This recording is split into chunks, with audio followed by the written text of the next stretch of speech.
We do need to discuss the CGC scam that's basically rocking the comic book collecting world. Nobody better to talk about, at least in my circle of friends, than you, Doc, because you used to have a CGC like personal account because you did so much business with them.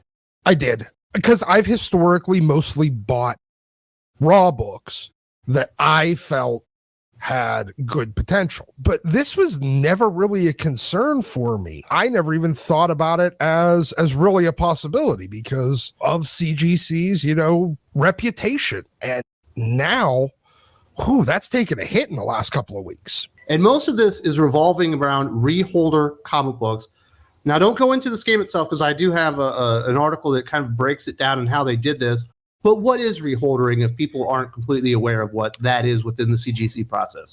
So periodically, you can take a book, especially whenever they start custom labels and stuff like that for the label that sits at the top that has the grade and the book information and the serial number. So you could send your book back and they would essentially open the outer casing, put a new label inside of a new holder, and then send it back to you. Or in the rare instance where you had some minor damage to the outer casing, like scratching, or if they're really old, they do recommend that about every 15, 20 years, you're really kind of supposed to send it back for reholdering. And they'll just open the book up or open the outer shell, leave the book intact inside, put a new label on it, and send it back to you. So that is the reholder process. And this is the scam itself. The CGC reholder scam artist would buy 2 or more of the same comic book from low to high collectible value. Then the scam artist would get both comics graded and slabbed. The scammer would then remove each comic book from their respective slabs, a process which is not supposed to be possible without damaging or breaking the slab and leaving obvious clues of tampering. Then the scammer would insert the lower grade, cheaper, or aesthetically defective comic in the slab with the high CGC grade certifications. The scammer then sends the slab and graded comic to CGC and asks them to reholder it or replace the graded and certified slab with a new one. CGC and other similar companies will only reholder or reslab comics that have already been graded and slabbed. So the comic book is assumed to be graded as it is when you ask for the reholder. So they never really look at it again. And definitely tip of the cap to people on Instagram who actually discovered this, where there was certainly a comic book that had the exact same certification number but look completely different within the slab itself. And that's how this was discovered.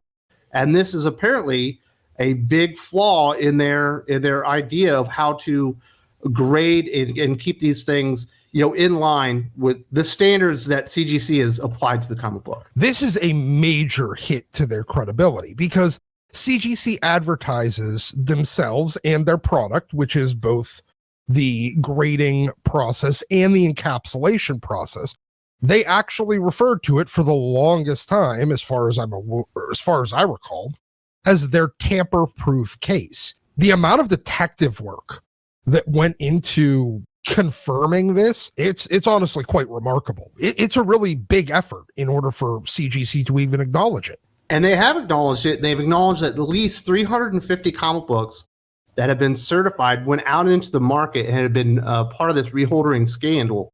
Now, I imagine this is actually much, much bigger. Now, if they were actually able to affect the holder and replace the comic book within them, return it to CGC, and CGC never even realized it had been tampered with, there's a damn good chance that there are a lot of comic books that weren't a part of the reholdering part of the scam that could probably still be on the market. It's unlikely that they have books inside that are not graded, because that inner well, it's basically another sealed, almost like sealed bag. If you put something in there that is not inside the inner casing, it will shift around a lot inside of that holder because it's not designed to fit a comic by itself. It's designed to fit a comic in the inner holder. I think we can be assured that you're not going to get an ungraded book inside of it, but getting a graded book that has been swapped out for a lower graded book is well within the possibilities. If they're only identifying... Just like what happened, where you had an ASM that was supposed to have the March Jeweler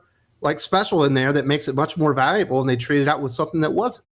Absolutely. It was a pretty, honestly, ingenious scam by the scammers here. The only problem is they got a little greedy and kind of gave themselves away. But so if there's only 350, they've guaranteed that are affected by this. I don't even want to speculate on how many the actual amount is, because that's just 350 that they've confirmed. And that's not the only bad news for CGC. The most damaging PR aspect of the reholder scam is that it was online comic book fans, collectors, and auction purveyors who unveiled the scam, not CGC themselves. Until CGC further explains how the scam happened, how it failed to notice it, the weaknesses in its quality control measures, how it will compensate victims, legal actions it will take against the scammers, and why it is never going to happen again, its reputation will remain damaged. Social media sleuths have revealed several ways that CGC reholder scam artists probably perpetuated their schemes. Now, thankfully, they have not taken the government approach of any time that there's obviously a problem of we've investigated ourselves and determined that we've done nothing wrong. Whenever somebody else is the one that has to point out your errors, it looks like you don't have proper internal controls. And that's where CGC gets the biggest black eye here. They have internal processes that are either insufficient or not being followed. There's a few ways that they could have prevented this. One, assigning a certification number to a book when it's getting the inner well, so that the certification on the inner sleeve and the outer shell has to match, and then you can confirm that they match. It'll make it much, much, much more difficult. They could have put a tamper-proof sticker around the edges of the book, one on like each 4 sides. That way you can guarantee the outer well has not been opened.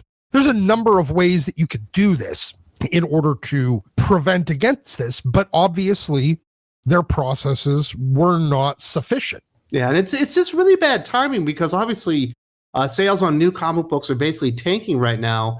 And the things that are working about the direct market, and just like the comic book market when it comes to like American comics in general, are like collectors and speculators. And obviously graded comic books are a big part of that. And now isn't a good time to have people lose confidence in their ability to believe that they're buying something that was graded and will hold value over time. Well, yeah. I mean, right now, the biggest thing kind of still propping up the direct market, modern variants, rare books, and setting them off for slabbing and flipping. Now you've kind of knocked one of the legs off that in a time where the industry's barely being propped up even by that kind of speculatory bubble. Obviously, if you go to CGC and you put the certification number there, you can find the history of the book, and you can see if it's been reholdered.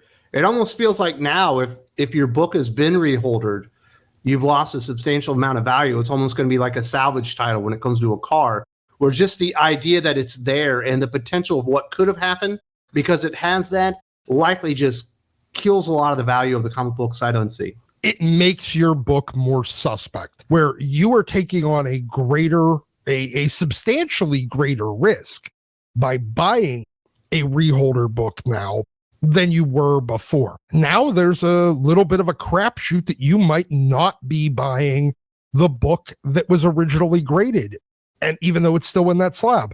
And that is a risk that I think a lot of collectors are going to be reluctant to take. And it's going to screw a lot of people over that have the real comic book that has been reholdered, even if they were the only people that had it, just because of the uncertainty in the market now, because we know the scam does exist.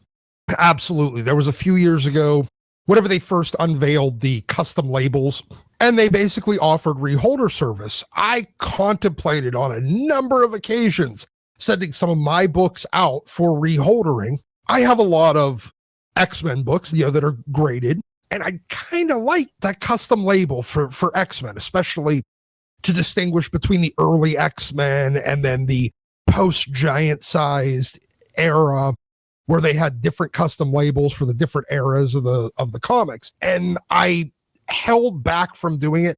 And by God, am I thankful I did at this point, because now my books that I had submitted, I have no idea how to open this case. Now my books would be, suspect as well.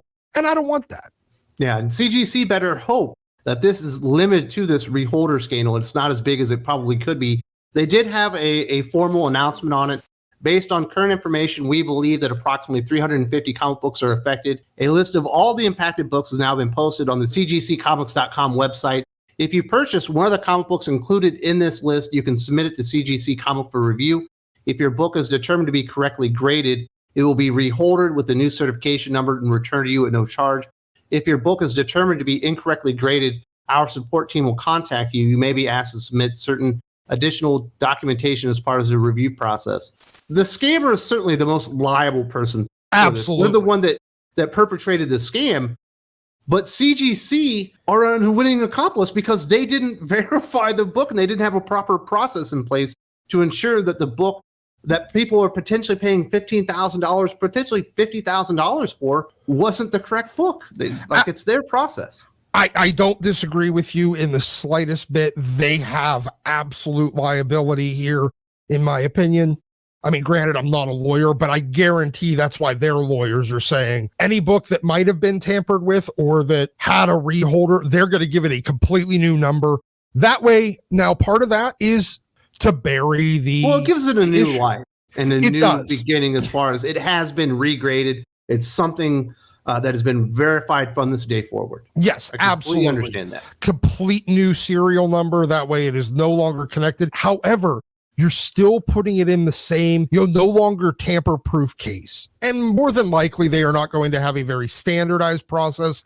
It's going to be a case-by-case basis. If it's... Hopefully you kept your receipts. Yeah, if it's a $200 book that you bought that's actually only a $15 book, they're just going to write you a check for $200. That's not going to be what this is, though, Doc.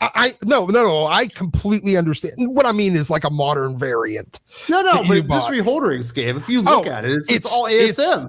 It's mostly it's all Marvel silver. Stuff. It's mostly silver and bronze age Marvel stuff, some copper age Marvel stuff, but there's a little bit of modern in there as well. They're thinking 350 books. Once they start looking into this more, that's only 350 books that they can confirm. This may be well into the thousands of books. There's a lot of variables, and that's assuming that it's only... Doc. There is a lot of uncertainty because that's assuming that that's the only person that did it. There may have been numerous other guilty parties here that have not been identified yet, or that could be the only person. I don't know. I think this thing is going to get so much worse. Oh, I do not disagree with you at all. I think by the time that this is done, I think CGC has the chance of salvaging their reputation. I think that they need to throw a shit ton of money into research and development on a new holder. Now, CGC's holder is proprietary. If you look at CBCS, PGX, all the other different grading companies out there, on a cursory examination, their holders are not that different. So what's to say that CGC is the only company being affected by this?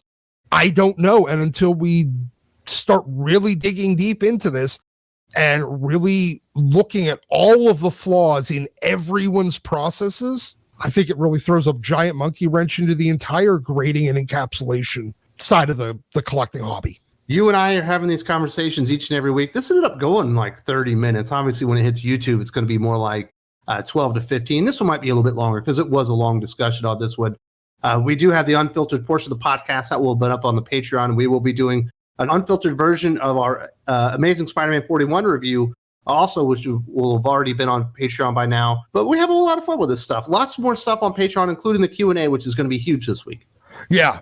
I mean, if you like to hear me go long-winded and ramble on about very, very intricate details that I apparently find interesting, but other people probably, don't. The Patreon is absolutely for you. Absolutely. There's a link in the video description.